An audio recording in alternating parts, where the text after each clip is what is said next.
మీద సభ పెడతామని నిన్నటి నుంచి మీడియాలో చెప్పడం జరిగింది. అంతకుముందు గౌరవనీయులు ఉత్తమ్ కుమార్ రెడ్డి గారు కమిటీకి చైర్మన్గా ఉన్నారు కాబట్టి వారు కొంత డేటా బయట పెట్టడం జరిగింది సార్. అయితే మేము అనుకున్నది ఏంటంటే ఉత్తమ్ కుమార్ రెడ్డి గారు డేటా బయట పెట్టారు.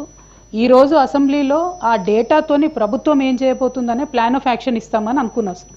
అయితే ఓన్లీ స్టేట్మెంట్ మొన్న ఉత్తమ్ కుమార్ రెడ్డి గారు ప్రెస్ మీట్లో చదివిందే మళ్ళీ ఇవాళ స్టేట్మెంట్ చదివేసి అయిపోయింది అని మమా అనిపించేస్తే దీంతో ఏం చేయబోతా ఉన్నారు ఈ డేటాతోని? మీరు ఇదివరకు ఎలక్షన్లో ప్రతిపాదించినట్టుగా ఎలక్షన్లో వాగ్దానం చేసినట్టుగా బీసీలకు రిజర్వేషన్లు ఇచ్చి ఎన్నికలకు వెళ్తారా, లేకపోతే విద్యా ఉపాధి ఉద్యోగ అవకాశాల్లో ఈ రిజర్వేషన్లు అమలు చేస్తారా? ఇందులో వచ్చినటువంటి జనాభాలో సపరేట్గా ఓసీ బీసీ బీసీలో ఉండేటటువంటి ముస్లిమ్స్ని సపరేట్గా చేసి సంఖ్య తక్కువ చేసి చూపించడం జరుగుతుంది అధ్యక్ష. సో వీళ్ళు ప్లాన్ చేసేటప్పుడు ఏం చేస్తారని ఒక ప్లాన్ ఆఫ్ యాక్షన్ చెప్తారని చెప్పి అనుకున్నాం. రెండోది అధ్యక్ష, తమ మీద సభ పెడతామని నిన్నటి నుంచి మీడియాలో చెప్పడం జరిగింది. అంతకుముందు గౌరవనీయులు ఉత్తమ్ కుమార్ రెడ్డి గారు కమిటీకి చైర్మన్గా ఉన్నారు కాబట్టి వారు కొంత డేటా బయట పెట్టడం జరిగింది సార్.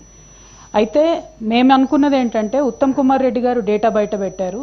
ఈరోజు అసెంబ్లీలో ఆ డేటాతోని ప్రభుత్వం ఏం చేయబోతుందనే ప్లాన్ ఆఫ్ యాక్షన్ ఇస్తామని అనుకున్నాం సార్.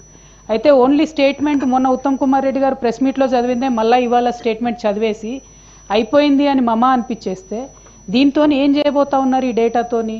మీరు ఇదివరకు ఎలక్షన్లో ప్రతిపాదించినట్టుగా ఎలక్షన్లో వాగ్దానం చేసినట్టుగా బీసీలకు రిజర్వేషన్లు ఇచ్చి ఎన్నికలకు వెళ్తారా, లేకపోతే విద్యా ఉపాధి ఉద్యోగ అవకాశాల్లో ఈ రిజర్వేషన్లు అమలు చేస్తారా?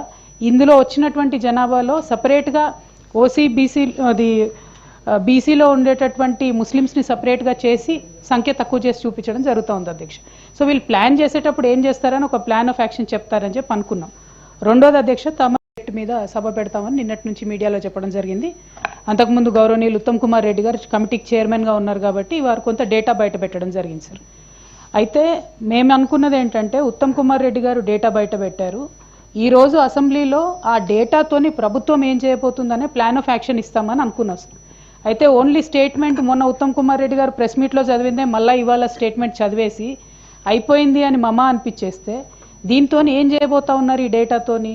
మీరు ఇదివరకు ఎలక్షన్లో ప్రతిపాదించినట్టుగా ఎలక్షన్లో వాగ్దానం చేసినట్టుగా బీసీలకు రిజర్వేషన్లు ఇచ్చి ఎన్నికలకు వెళ్తారా, లేకపోతే విద్యా ఉపాధి ఉద్యోగ అవకాశాల్లో ఈ రిజర్వేషన్లు అమలు చేస్తారా? ఇందులో వచ్చినటువంటి జనాభాలో సపరేట్గా ఓసీ బీసీలో ఉండేటటువంటి ముస్లిమ్స్ని సపరేట్గా చేసి సంఖ్య తక్కువ చేసి చూపించడం జరుగుతుంది అధ్యక్ష. సో వీళ్ళు ప్లాన్ చేసేటప్పుడు ఏం చేస్తారని ఒక ప్లాన్ ఆఫ్ యాక్షన్ చెప్తారని చెప్పి అనుకున్నాం. రెండోది అధ్యక్ష, తమ